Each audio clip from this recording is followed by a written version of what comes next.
The meta challengers are going head to head, but only one of these innovations can come out on top. Make sure you guys smash the effing crap out of that subscribe button so you guys don't miss out on more awesome content. I hope you are ready to watch the future of the Yu-Gi-Oh! Trading card game here, as we have Fiend Box against Tempi. And I'm not going to lie to you, watching this deck play in its full power is actually kind of insane. So across the table here, we have the Terraforming, we have the Kaiman, we have the Fadra, we opened up the Dora Drago, and we have the Pot of Prosperity. This is kind of the dream for a Tempi player. But down here, we have Droll and Lockbird, the Nightmare Throne, the Ugly Doggy of Hell, the Samsara Lotus, and we did actually open up the Manual Yubel here. So we're going to go ahead, we're going to slam down the Nightmare Throne. We're going to go ahead and trigger it. We're going to go ahead and you see the Spirit of Yubel going away there. We'll go ahead and trigger this, and now we have the base form Yubel loaded on up here. We're going to go ahead and shuffle on back for our Create a card here to make the Phantom of Yubel. So it's actually, once this card touches down, this gives you full protection from any monster effect, right? You think your opponent's going to hand trap you via, something? That's what this is for, right? It turns the effect into a Destroy Yubel, which is pretty free. And then you see the normal summon of the Samsara coming on down here. We're going to go ahead and rotate on in to the Spirit of Yubel here. So we've triggered both of Yubels. You're going to see the Nightmare Pain coming on up here. We're going to go ahead and get this nice little free Grave Squirmer here. Yubel trigger here. We'll go ahead and get the Terror Incarnate on out of our deck. We're going to go ahead and Grave Squirmer extend on down here. And now it's Link time. All right. Yes, we are playing the extra form of Yubel. And this is one thing that I do think that you need to be doing in this deck, especially once we get the Create a card here. Having the third form as the little extension for the line of play, I think helps out so much, all right? And it's also not like you can't pull these things on out of the graveyard, because it's literally from the hand deck or graveyard. Like, you will see this card at any point in time that you can do your thing. So we've brought up our other Spirit here. We're going to go ahead and link on out into the Moon of the Closed World. Guess what? This is our Light Fiend. It is time to initiate full Fiend Smith combo. So we're going to go ahead and bring out Requiem here. Requiem's going to go ahead and bring on out the Fiend Smith themselves. All right, we're going to go ahead and Shavara pop this. Go ahead and end special. Up comes our free little Yubel here. All right, we're going to go ahead and we're going to make Sequinta here. All right, it is initiate the set. All right, now it's Fusion Summon time. We'll go ahead and tuck back our two good cards here. And we're going to go ahead and we're going to get the Lacrimosa loaded on up here. All right. Lacrimosa, go ahead and revive our Fiend Smith so we can go ahead and link on out on in to, man, we're just going down the full Unchained line here. All right, Fiend Smith, go ahead and tuck on back to revive itself. Guess what we get to make here? It wouldn't happen to be an ugly little Beatrice, would it? Nope. It's actually the next best thing. Wave King Kaiser. So because we get the chance to play the Fiend Smith combo in here, we actually get access to Wave King Kaiser. And you guys remember, when a spell, trap card, or monster effect is activated, that includes the effect special summon, detach material from this card to negate that activation. If you do, destroy that card. Oh boy. Resolving on in to the Soul of Rage. Now we get to banish for the Squirmer to revive the Spirit, and then go ahead and slap them on together on in to Varudus, the final bringer of the end of times. So, this field is actually giga stupid. You have the dog to toggle onto a link summon during the opponent's turn.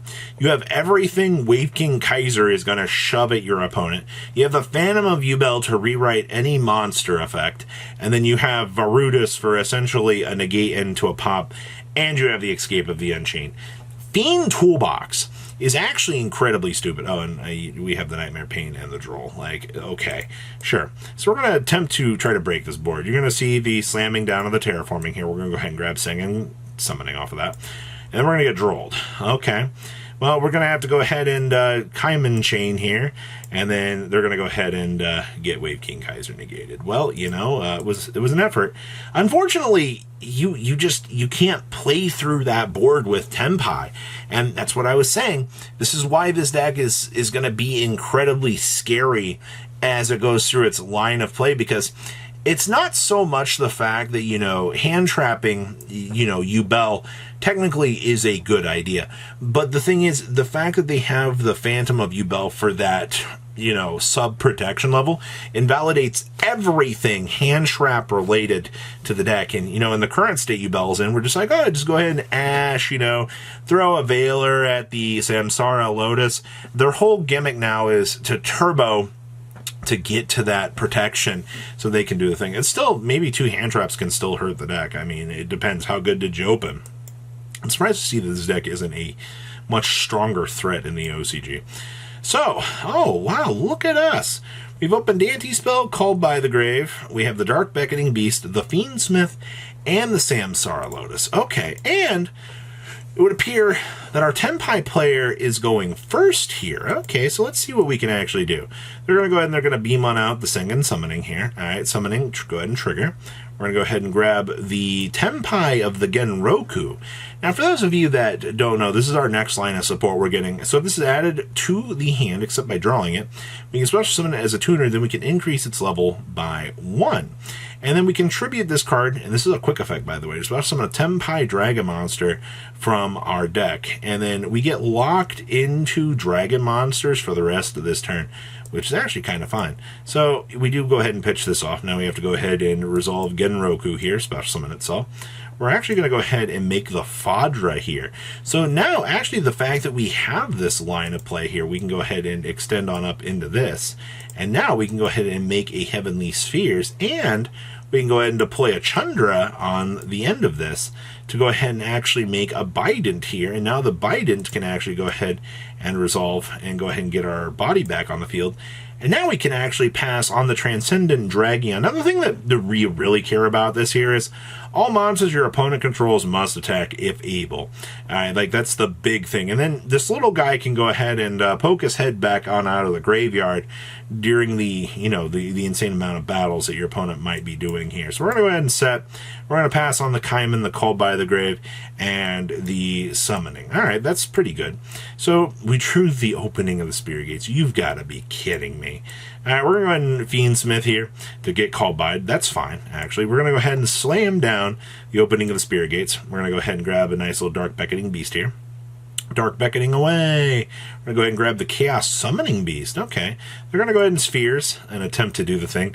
But we, too, also have Called by the Grave. This is a classic duo action of double Called by the Grave resolving here. All right. We're going to commit our normal. Now we're just going to go ahead and scout on into our opponent's field here. We're going to go ahead and make the Requiem. We're going to go ahead and bring up the Fiend Smith. All right. We're going to go ahead and Gates on back our friend here. All right. There's the Yubel coming on down. We'll go ahead and grab the Nightmare Pain. Go ahead and grab the little Squirmer friend here. All right. We'll go ahead and trigger up into the Yubel. All right. Go ahead and extend on up into the Terror. Go ahead and link summon on in to Sequina. I love the fact that this is just free for this deck to make. Go ahead and tuck on back into our Fusion. All right. We'll go ahead and revive. Now we get to make our create a card. All right. There's the Phantom on standby. Go ahead and overlay into Kaiser. Go ahead and make the Unchained Shavara here. All right, we'll go ahead and extend this on down here. Go ahead and bring up the big Yubel. We'll go ahead and make the Moon. Go ahead and set this. Go ahead and link on into the Access Code Talker.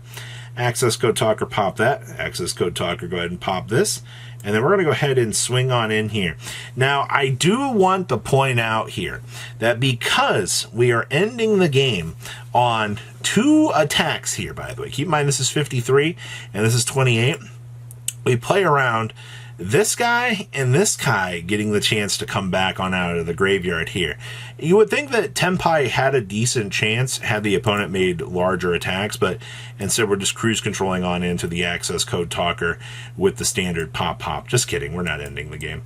We're going to go ahead and we're going to make the SP Little Knight here. We're going to go ahead and rip away our opponent's good card and go ahead and scout it on up.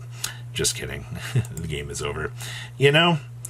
This was quite actually a very interesting game to kind of look at here because you get the chance to just end the game on the Lacrimosa there. So even if the opponent did get an extra turn, it wouldn't matter because they don't have a field spell. They would have to hypothetically top into something else to play, but we also have the anti-spell back here. Fiend Toolbox demolished this matchup.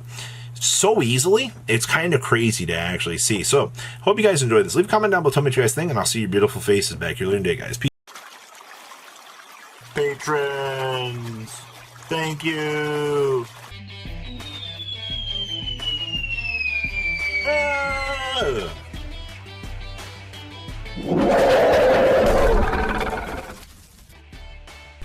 Thank you so much for watching. Check out these other videos.